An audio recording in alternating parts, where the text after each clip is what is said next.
Hello guys, welcome to Class with Trio. Today we'll discuss about the topic integrity constraints. So these are the 5 integrity constraints that we'll discuss now. So let us discuss about the first integrity constraint, entity integrity. So entity integrity is an object that can be uniquely identified. అంటే ఇప్పుడు మనకి uniquely identified అంటే మనం already ముందు టాపిక్లో చూసాం. Uniquely identification అంటే ప్రైమరీకి. So ఒక ఎగ్జాంపుల్ తీసుకుందాం. ఒక కాలేజ్లో మనం ఒక రోల్ నెంబర్ని బట్టి మనం యూనిక్గా ఐడెంటిఫై చేయొచ్చు. అంటే ఒక పర్సన్ని కంప్లీట్గా మనం ఐడెంటిఫై చేసేది ఒక రోల్ నెంబర్ ద్వారా. ఈ రోల్ నెంబర్ని మనం ప్రైమరీకి అంటాం. సో ఎంటిటీ అంటే మనం ప్రైమరీ కీ అని అనుకోవచ్చు. సో మనకి ప్రైమరీ కీ అంటే నల్ అవ్వకూడదు అండ్ ఆల్సో అది యూనిక్గా ఉండాలి. అంటే ఒక పర్సన్కి ఒక రోల్ నెంబర్ అంటే ఒక రోల్ నెంబర్ అసైన్ చేసినప్పుడు ఒకే పర్సన్కి అంటే 2 పర్సన్స్ ఉంటే వాళ్ళిద్దరికి ఒకే రోల్ నెంబర్ ఉండకూడదు. సో యూనిక్గా ఉండాలి ఒక్కొక్కరికి. సో ఆ యూనిక్నెస్ ఖచ్చితంగా ప్రైమరీకి అంటే రోల్ నెంబర్ని మనం ప్రైమరీకి చేసామంటే ఆ యూనిక్నెస్ ఖచ్చితంగా మెయింటైన్ చేయాలి. And also every table must contain a ప్రైమరీకి. అంటే ఇప్పుడు మనం ఏదన్నా ఒక టేబుల్ తీసుకుంటే course table. So course table తీసుకున్నప్పుడు మనకి కోర్స్లో ప్రొవైడ్ చేసే ఐడి అనేది ఎప్పుడు మనకు సేమ్ కాదు. ఒక్కొక్క కోర్స్కి ఒక్కొక్క ఐడి ఉంటుంది. సో దీన్ని మనం ప్రైమరీ కీగా డిఫైన్ చేయొచ్చు. సో ఎంటిటీ అంటే ప్రైమరీ కీ. సో దాని యూనిక్నెస్ని డిఫైన్ చేయడానికి మనం ఎంటిటీ అంటాం. సో అది ఎంటిటీ ఇంటిగ్రిటీ కన్స్ట్రెయింట్. నెక్స్ట్ ఏంటంటే డొమైన్ ఇంటిగ్రిటీ. డొమైన్ ఇంటిగ్రిటీ అంటే మనం ఒక టేబుల్లో ఒక యాట్రిబ్యూట్ తీసుకుందాం. యాట్రిబ్యూట్ అంటే ఒక కాలంలో మనం ఏదైనా రిప్రజెంట్ చేసేటప్పుడు తీసుకునేది. సో కస్టమర్ ఐడి తీసుకున్నామంటే ఇప్పుడు కస్టమర్ ఐడి అంటే మనం ఎలా డిఫైన్ చేస్తాం? సో ఎనీథింగ్ అంటే ఏదో ఒకటి తీసుకుందాం. 1 2 3 4 and so on. So n customers ఉన్నారు. సో మనం ఐడి ఇలా రిప్రజెంట్ చేస్తాం. ఇప్పుడు దీని సైజ్ లైక్ మనం దీన్ని నెంబర్ ఫామ్లో చెప్తున్నామా, నెంబర్ ఆర్ ఇంటీజర్, మనం ఇలా రిప్రజెంట్ చేస్తాం దీన్ని. ఒకవేళ customer ID something 34C 35C something అలా ఉన్నాయనుకోండి, ఇప్పుడు మనకి వేరీ అవుతుంది. సో కస్టమర్ ఐడి అనేది మనకి ఎలా ఉంటుంది? స్ట్రింగ్. సో ఆ డొమైన్ అనేది మనం ఇచ్చే టైప్ అంటే సంథింగ్ ఇంటీజరా, స్ట్రింగా, లేకపోతే something attributes. And next one is user defined integrity. User defined integrity అంటే ఒక టేబుల్లో సంథింగ్ ఇది ఒక పర్చేస్ టేబుల్. సో మనకి దాంట్లో అట్రిబ్యూట్స్ ఏమున్నాయంటే transaction ID, process ID and something ఇంక ఏదైనా ఉండొచ్చు. లైక్ కస్టమర్ ఐడి, ఇది product ID, customer ID and transaction ID. ఈ 3 మనకున్నాయి. ఈ మూడిట్లో మనము ఒక యూజర్ డిఫైన్ అంటే ఒక యూజర్ అనేవాడు పర్టికులర్గా డిఫైన్ చేస్తున్నాడు. మనం షాప్ చేసే apps like Amazon, Flipkart, Meesho something. So మనం ఒక యాప్ ఎగ్జాంపుల్ తీసుకున్నాం, అమెజాన్. సో అమెజాన్లో మనం ఎప్పుడైనా పర్చేస్ చేసేటప్పుడు మనం క్వాంటిటీ అనేది లైక్ ఒకటి పర్చేస్ చేద్దామంటే 5 or 6 సంథింగ్ ఒక మ్యాక్స్ క్వాంటిటీ అనే ఉండిద్ది. అంటే ఇప్పుడు మనం 6 కంటే ఎక్కువ కొనలేం ఏదైనా కానీ. ఇప్పుడు 6 కంటే ఎక్కువ కొనలేమంటే ఆ యూజర్ అనేవాడు అంటే ఆ వెబ్సైట్ కానీ లేకపోతే సెల్లర్ కానీ వాడి ప్రోడక్ట్ ఎంత అమ్ముకుంటాడంటే 6. ఒకవేళ వాడికి అసలు ఎందుకు పెడతారు అంటే ఇది ఇప్పుడు మనం 100 పర్చేస్ చేసాం వీడి దగ్గరే. అంటే ఒక సెల్లర్ అమ్ముతున్నాడు మనకి, మనం కొన్నాం. కొనిన తర్వాత ఈ 100 మనం ఒక్కళ్ళే యూజ్ చేయం. సో మనం మళ్ళీ దీన్ని ఇంకో దగ్గర అమ్ముకుంటాం. అంటే సంథింగ్ ఒక బ్లాక్ మార్కెట్లో అమ్ముకున్నాము అంటే వీడు మనకి 7 రూపీస్కి అమ్మితే మనం సంథింగ్ ఖచ్చితంగా ప్రాఫిట్ రావాలనుకుంటాం కాబట్టి 8 or 9 రూపీస్కి అమ్ముకున్నాం.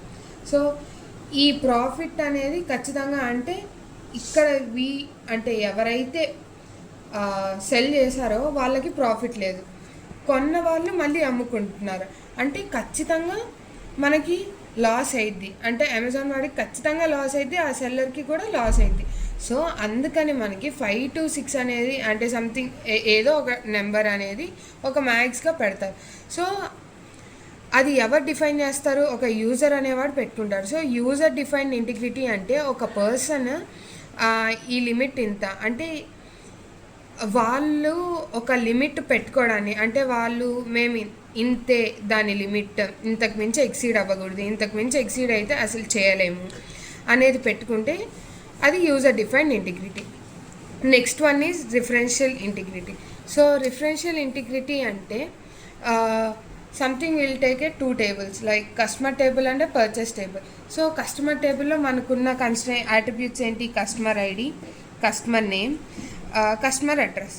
మనకు పర్చేస్ టేబుల్లో ఉన్న అట్రిబ్యూట్స్ ఏంటివి? Transaction ID, customer ID, product ID and time, అంటే ఎప్పుడు కస్టమర్కి వెళ్ళింది. ఇప్పుడు ఈ 2 tablesలో మనకి ఈ టేబుల్ తీసుకుంటే మనం ఈ టేబుల్ని ప్రైమరీకి అనుకోవచ్చు. ఈ టేబుల్లో మనకి కస్టమర్ ఐడి 2 చోట్ల ఉంది. సో మనం ఇక్కడ ఉన్న కస్టమర్ ఐడిని మనం ఏం చేయొచ్చు? రిఫర్ చేయొచ్చు. అంటే ఇక్కడ అంటే 2 tablesలో రిపీట్ అయింది అంటే మనం దీన్ని ఖచ్చితంగా ఫారెన్ కీ అంటాం. సో కీస్ అనేవి ఆల్రెడీ మనం ముందు వీడియోలో ఎక్స్ప్లెయిన్ చేసాము, you can check it out. అంటే ఇప్పుడు ఫారెన్ కీ అంటే ఏంటి? అంటే ఇప్పుడు ప్రైమరీ కీలో ఉన్న వాల్యూస్ మాత్రమే మనం ఇన్సర్ట్ చేయగలం. ప్రైమరీ కీలో ఉన్న వాల్యూస్ కాకుండా మనం ఇన్సర్ట్ చేయాలి అని అనుకుంటే ఎర్రర్ వస్తుంది. అది primary key and foreign key. ఇప్పుడు ఈ టేబుల్లో ఇది ప్రైమరీ కీ, ఈ టేబుల్లో ఇది ఫారెన్ కీ. ఇప్పుడు ఫారెన్ కీ ఏ టేబుల్లో అయితే ఉందో దాన్ని రిఫరెన్సింగ్ టేబుల్ అంటాం. ఎక్కడైతే అంటే ఈ రిఫరెన్సింగ్ టేబుల్ అనేది ఒక దగ్గర నుంచి రిఫరెన్స్ చేసుకుంటుంది, అంటే ప్రైమరీ కీ దగ్గర నుంచి రిఫరెన్స్ చేసుకుంటుంది. అక్కడ ఈ టేబుల్ని మనం రిఫరెన్స్ టేబుల్ అంటాం. ఇప్పుడు దీంట్లో ఉండే కొన్ని ఆపరేషన్స్ చూద్దాం. ఇప్పుడు నేను ప్రైమరీ టేబుల్ అంటే కస్టమర్ టేబుల్లో నేను ఒక వాల్యూ ఇన్సర్ట్ చేయాలనుకున్నాను, అంటే సంథింగ్ 3 అనే వాల్యూ ఇన్సర్ట్ చేయాలనుకున్నాను. ఇప్పుడు నేను కస్టమర్ టేబుల్లో అంటే ప్రైమరీ కీ ఒక్కటే ఉంది, నేనేమి ఫారెన్ కీలో ఇన్సర్ట్ చేయట్లేదు, ప్రైమరీ కీలో ఇన్సర్ట్ చేస్తున్నాను. కాబట్టి ఇన్సర్ట్ చేసేటప్పుడు మనకి ఏ చేంజ్ అవ్వదు, అంటే ఏ ఎర్రర్ రాదు. అంటే మనం ఎన్నైనా ఇన్సర్ట్ చేసుకోవచ్చు, ఎలా అయినా ఇన్సర్ట్ చేసుకోవచ్చు. So no changes. ఇప్పుడు మనం ఇదే టేబుల్లో డిలీట్ చేయాలని అనుకుంటున్నాం. అంటే ఇప్పుడు 3 అనే నెంబర్, అంటే ఇక్కడ ఆల్రెడీ ఒక 2 ఉంది, ఇక్కడ 2 ఉంది. ఇప్పుడు నేను 2 అనే నెంబర్ డిలీట్ చేయాలి అని అనుకున్నాను. అంటే దీంట్లో మనం డిలీట్ చేయాలంటే మళ్ళీ ఒక 3 ఆపరేషన్స్ ఉంటాయి. So first operation is on delete no action. On delete no action అంటే ఇప్పుడు నేను ఇక్కడ రో డిలీట్ చేశాను, ఈ రో డిలీట్ చేశాను అంటే ఈ రోలో నేను డిలీట్ చేయాలి అని అనుకుంటున్నాను, లేకపోతే వదిలేస్తాను. సో ఈ రోలో డిలీట్ చేస్తే ఈ రోకి ఏం యాక్షన్ ఉంచాలి అని అనుకోవట్లేదు, అది ఆన్ డిలీట్ నో యాక్షన్. ఇంకోటి ఆన్ డిలీట్ క్యాస్కేడ్. ఈ ఉన్న 3 ఆపరేషన్స్లో ఇది చాలా డేంజరస్ ఆపరేషన్. అంటే ఇప్పుడు నేను లైక్ క్యాస్కేడ్ అంటే if one change happens make changes in others also. అంటే ఇప్పుడు నువ్వు ఒక టేబుల్లో చేంజ్ చేసావు, అంటే ఇప్పుడు ఈ నెంబర్ అంటే XYZని LMNగా మార్చాలి అని అనుకున్నా. ఈ టేబుల్లో మారిస్తే నువ్వు రిఫరెన్సింగ్ అంటే నువ్వు ప్రైమరీకి దీంట్లో పెట్టుకున్నావు, ఫారెన్కి అనేది ఒకటి ఉంది. సో దీన్ని ఖచ్చితంగా రిఫరెన్స్ చేసావు, అంటే నువ్వు ఈ టేబుల్లో ఏమైతే మార్చావో ఈ టేబుల్లో కూడా అవి మార్చాలి. సో ఇక్కడ మనం డిలీట్ చేస్తే అంటే ఈ 2 అనే నెంబర్ ఆ రో మొత్తాన్ని డిలీట్ చేస్తే ఈ రోలో కూడా మొత్తాన్ని డిలీట్ చేయాలి, అది on delete cascade. Next on delete set null. ఈ మూడిట్లో ఇది డేంజరస్ అన్నప్పుడు ఇది సేఫెస్ట్ పార్ట్. అంటే ఇప్పుడు మనము 2 అనేది డిలీట్ చేసేసాం కంప్లీట్గా, రిఫరెన్స్ టేబుల్లో ఈ రో అనేది డిలీట్ చేసాం. ఈ రో ఇక్కడ డిలీట్ చేసినప్పుడు మనం జస్ట్ ఈ రోని నల్ చేస్తే సరిపోద్ది. అంటే సంథింగ్ ఇప్పుడు దీనిలో మార్చాము, దీనిలో ఖచ్చితంగా మార్చేయాలి, అంటే ఇది డిలీట్ చేసాం ఖచ్చితంగా డిలీట్ చేయాలని లేదు, దీన్ని నల్ చేస్తే నువ్వు మొత్తం డిలీట్ చేసినట్టే ఆ రోని. సో దీన్ని జస్ట్ నల్ చేస్తే సరిపోతుంది. అది అంటే ఇప్పుడు మనం ఇదొకటి డిలీట్ చేసి దీన్ని నల్ చేసుకుంటే ఇంకా ప్రాబ్లం ఏమి ఉండదు. సో ఎర్రర్స్ ఏం రావు, ఏం జరగదు. So if something is deleted set the other to the null. అంటే దీనిలో డిలీట్ చేస్తే దీన్ని నల్ చేయడం. సో అది రిఫరెన్స్డ్ టేబుల్లో. ఇంకొకటి ఆపరేషన్ ఏంటంటే మాడిఫై ఆర్ ఎడిట్. సో ఇప్పుడు మనం తీసుకున్న టేబుల్లో లైక్ మోడిఫికేషన్స్ అంటే నువ్వు కొంచెం మోడిఫై చేసుకున్నావు. ఈ మోడిఫై చేసుకుంటే మనకేంటి, ఏం యాక్షన్ జరగదు. మళ్ళీ సేమ్ దీంట్లో కూడా 3 operations: no action, cascade, set null. అంటే ఫస్ట్ దాంట్లో నువ్వు ఏమి అంటే ఒక దాంట్లో చేంజ్ చేసింది ఇంకో దాంట్లో కూడా చేంజ్, అంటే ఒక దాంట్లో చేంజ్ చేసావు ఇంకోటి చేంజ్ చేయకుండా ఉండొచ్చు. క్యాస్కేడ్ అంటే ఒక దాంట్లో చేంజ్ చేసింది ఖచ్చితంగా ఇంకో దాంట్లో కూడా చేంజ్ చేయాలి, అంటే మనకి డైరెక్ట్గా జరిగిపోతుంది. ఇప్పుడు నేను ఒక దాంట్లో మార్చాను, ఇంకో దాంట్లో కూడా ఖచ్చితంగా మారిపోతుంది ఆటోమేటిక్గా. అది క్యాస్కేడ్. ఇంకో ఆపరేషన్ మనం సెట్ నల్ ఆల్రెడీ మనం చూసాం. 1 డిలీట్ సెట్ నల్ అంటే ఒకటి మాడిఫై చేసాము ఇంకోటి ఏం చేయలేదు, అంటే మనం ఏం చేయాలనుకోలేదు, అప్పుడు మనం దాన్ని నల్గా చేసేయచ్చు. ఇప్పుడు క్యాస్కేడ్ ఆల్రెడీ చూసాం కాబట్టి మల్టీ లెవెల్ క్యాస్కేడ్ అంటే ఏంటో చూద్దాం. అసలు క్యాస్కేడ్ ఆపరేషన్ ఎలా రన్ అవుతుందో ఒక ఎగ్జాంపుల్ తీసుకొని చూద్దాం. సో A1 A2 అనేవి 2 యాట్రిబ్యూట్స్. ఆ యాట్రిబ్యూట్స్లో ఉండే వాల్యూస్ ఇవి. ఈ వాల్యూస్కి నేను 2,4 అంటే ఈ రో అనేది డిలీట్ చేయాలనుకున్నాను. మనకు ఆల్రెడీ తెలుసు.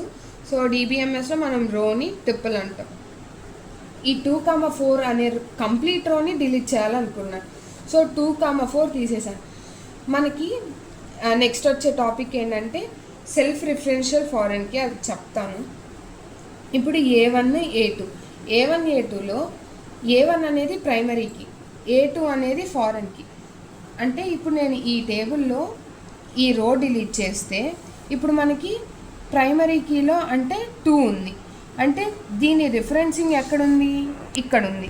అంటే మనకి ఇది డిలీట్ చేసాం కాబట్టి క్యాస్కేడ్ అంటే నువ్వు ఇక్కడ డిలీట్ చేస్తే దీంట్లో కూడా ఖచ్చితంగా డిలీట్ చేయాలి. ఇక్కడ డిలీట్ చేసాం కాబట్టి 2 ఎక్కడుందో అది ఇక్కడ డిలీట్ చేయాలి, అంటే ఈ రో కూడా డిలీట్ అయిపోతుంది. 2, 5 మళ్ళీ మనం తీసుకున్నది 2 ఇక్కడ ఉంది, ఇక్కడ ఉంది, అంటే ఈ 2 రోస్ డిలీట్ అయిపోతాయి. స్టెప్ 2 అది. ఇప్పుడు మనకి 5 డిలీట్ అయింది, 7 డిలీట్ అయింది, అంటే 5 ఫారెన్ కీలో ఎక్కడన్నా ఉంది, అంటే ఆ రో డిలీట్ అయిపోద్ది. స్టెప్ 3లో 5 డిలీట్ అయిపోయింది, అంటే 7 ఎక్కడన్నా ఉంటే అది డిలీట్ అయిపోతుంది. అంటే మనకి 7 ఎక్కడ లేదు కాబట్టి ఈ ఒక్క రో డిలీట్ అయింది. ఇప్పుడు మనకి 5 తీసుకున్నప్పుడు 5, 9 రెండు డిలీట్ అయిపోయినాయి, అంటే ఈ రో మొత్తం డిలీట్ అయిపోయింది. ఇప్పుడు ఈ 9 అనేది మళ్ళీ రిఫరెన్స్, అంటే ఈ రోలో ఫారెన్ కీలో ఎక్కడన్నా ఉంది, అంటే 9 ఉంది. సో ఈ రో స్టెప్ 4లో డిలీట్ అయిపోతుంది. సో మనం ఒక్క రో డిలీట్ చేస్తే ఇవన్నీ చేంజ్ అయ్యాయి. మనం డిలీట్ చేయాలనుకుంది ఒక్క రో, కానీ మనకు డిలీట్ అయింది 4 రోస్. సో అది మల్టీ లెవెల్ క్యాస్కేడ్, అందుకని ఇది డేంజర్. సో నువ్వు ఒక్క రోనే డిలీట్ చేయాలనుకుంటావు, కానీ అక్కడ వెనకాల బ్యాక్ ఎండ్లో మనకు జరిగేది 4 రోస్ డిలీట్ అయిపోతాయి. సో మనం ఎప్పుడైతే ఈ ఆపరేషన్ అప్లై చేయాలనుకుంటున్నామో మనకి వెనకాల జరిగే బ్యాక్ ఎండ్ కూడా మనకు తెలిసి ఉండాలి, అప్పుడే మనం ఈ ఆపరేషన్స్ పర్ఫామ్ చేయాలి. అండ్ ఇప్పుడు రిఫరెన్స్డ్ టేబుల్ చూసాం కాబట్టి ఇప్పుడు రిఫరెన్సింగ్ టేబుల్ చూద్దాం. రిఫరెన్సింగ్ టేబుల్లో ఇప్పుడు మనకి మెయిన్గా పర్టికులర్గా ఉండేది ఈ ఫారెన్ కీ. ఈ ఫారెన్ కీలో మనము ఏదైనా ఇన్సర్ట్ చేయాలి అని అనుకున్నాం, అంటే ఇప్పుడు ప్రైమరీ కీలో లేనిది మనం ఫారెన్ కీలో ఇన్సర్ట్ చేస్తున్నాం, అంటే మనకి ఖచ్చితంగా ఎర్రర్ వస్తుంది. సో మనకి ఇన్సర్ట్ చేసేటప్పుడు violation, error or occurs. So delete చేస్తున్నాం, అంటే ఇప్పుడు నువ్వు డిలీట్ చేసేటప్పుడు నీకేం అవసరం లేదు, ఓన్లీ ఇన్సర్ట్ చేసేటప్పుడు మాత్రమే ప్రైమరీ కీలో ఉందా లేదో చూసుకుంటాం. డిలీట్ చేసేటప్పుడు నీకు కావాలంటే ఉంచవచ్చు, లేకపోతే డిలీట్ చేసేయచ్చు. అండ్ ఎడిట్ ఆర్ మోడిఫై చేసినప్పుడు అంటే మనం ఫారెన్ కీలో రిఫరెన్సింగ్ కాబట్టి ఏదన్నా ఎడిట్ చేసేటప్పుడు మనకి ఇక్కడ కానీ ఏమైనా వైలేషన్ వస్తుందా అది చూసుకోవాలి. ఇంకోటి సెల్ఫ్ రిఫరెన్షియల్ ఫారెన్ కీ అంటే ఇప్పుడు మనం ఎగ్జాంపుల్ ఒక టేబుల్ తీసుకుందాం, ఎంప్లాయీ టేబుల్లో మనకు ఉండే attributes employee ID, employee name and also manager ID. అంటే ఇప్పుడు మనకి ఒకే టేబుల్లో ప్రైమరీకి ఫారెన్కి అంటే ఎలా అయితే ముందు దానికి మల్టీ లెవెల్ క్యాస్కేడ్కి ఎగ్జాంపుల్ చూసాము, సేమ్ అలానే ఇక్కడ ఎగ్జాంపుల్. ఇప్పుడు ఎంప్లాయీ ఐడి అనేది యూనిక్ అందరికీ, సో అది ప్రైమరీకి.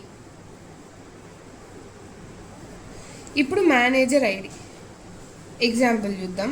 1 2 3 4 ఇక్కడ ప్రతి వాళ్ళకి ఒక ఎంప్లాయీ ఐడి అనేది ఉంటుంది.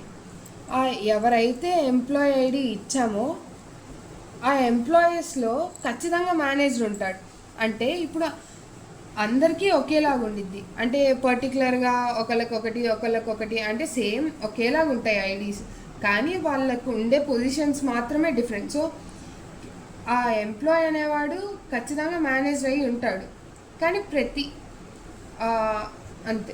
మేనేజర్ అంటే ఇప్పుడు మనకి వాడు ఖచ్చితంగా ఎంప్లాయీ అయి ఉంటాడు. సో మనం ఎలా చేయొచ్చు, పర్టికులర్గా ఫారెన్కి అని మెన్షన్ చేయొచ్చు. ఇది ఎంప్లాయీస్లో మేనేజర్స్ ఖచ్చితంగా ఉంటారు. సో ప్రతి ఎంప్లాయీ మేనేజర్ అవ్వలేడు, కానీ ప్రతి మేనేజర్ అనేవాడు ఖచ్చితంగా ఎంప్లాయీ అయి ఉంటాడు. అది సెల్ఫ్ రిఫరెన్షియల్ ఫారెన్కి. అంటే ఒక టేబుల్లో మనం ప్రైమరీకి ఫారెన్కి రెండు మెన్షన్ చేయొచ్చు ఒకే టేబుల్లో. సో అది సెల్ఫ్ రిఫరెన్షియల్ ఫారెన్కి. So that's for the video. Thank you.